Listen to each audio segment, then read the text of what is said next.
was when the flight attendant's boobs accidentally, fell out of her shirt and into Jake's face. The man needed to be neutered.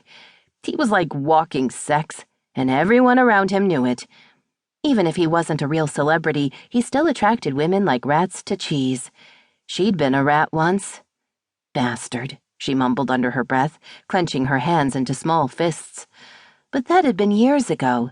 She was jaded now, wiser and stronger. Yes, stronger. She was a public figure, for crying out loud.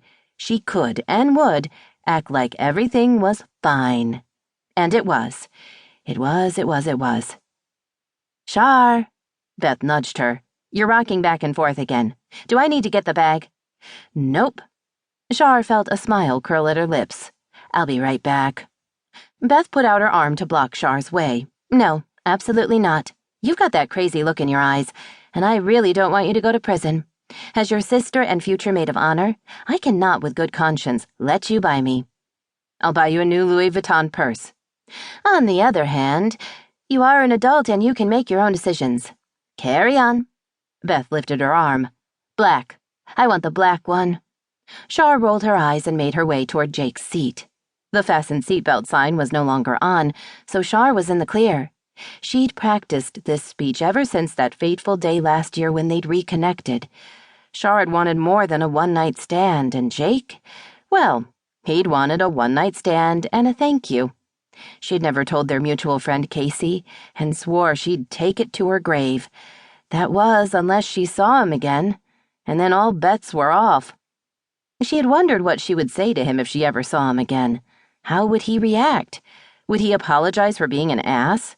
Or would he even remember her? He didn't even seem to recognize her.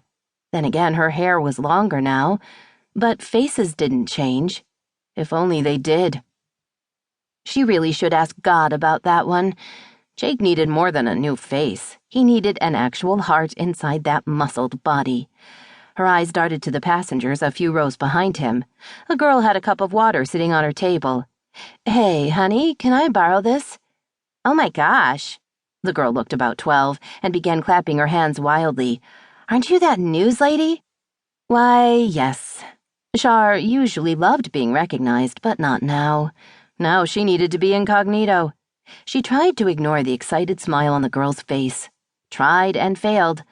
Accepting her fate, she engaged her. You must watch the news a lot, huh? No. The girl sighed.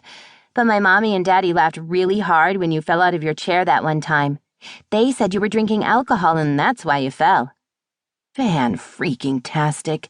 Had everyone seen that YouTube clip? It had been filmed the night after she'd hung out with Jake. Because she'd felt sorry for him, which was bad choice number 1. That was followed by bad choice number 2, which was bringing along a bottle of tequila and waking up in a hotel suite to nothing but a thank you note and a killer hangover. She was lucky she'd even made it to work on time.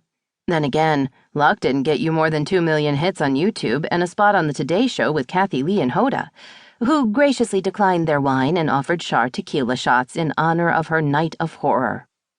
I wasn't drinking, Char explained. I was tired and overworked and... Holy crap, she was officially going to lose it in front of a 12-year-old. You know what? Never mind. How's $5 sound? $5? Give me your water and I'll give you $5. Make it 10. Char glared. The girl glared back. Fine. $10 to make her feel better about Jake being an ass? Deal. She'd take that bet. Char reached into her back pocket and pulled out a 20. Shit. The girl swiped it from her hand before Char could do anything. Grumbling, she grabbed the cup and made her way toward Jake's seat. 2 more rows. Finally, she stopped at Jake's row and cleared her throat. He didn't look up.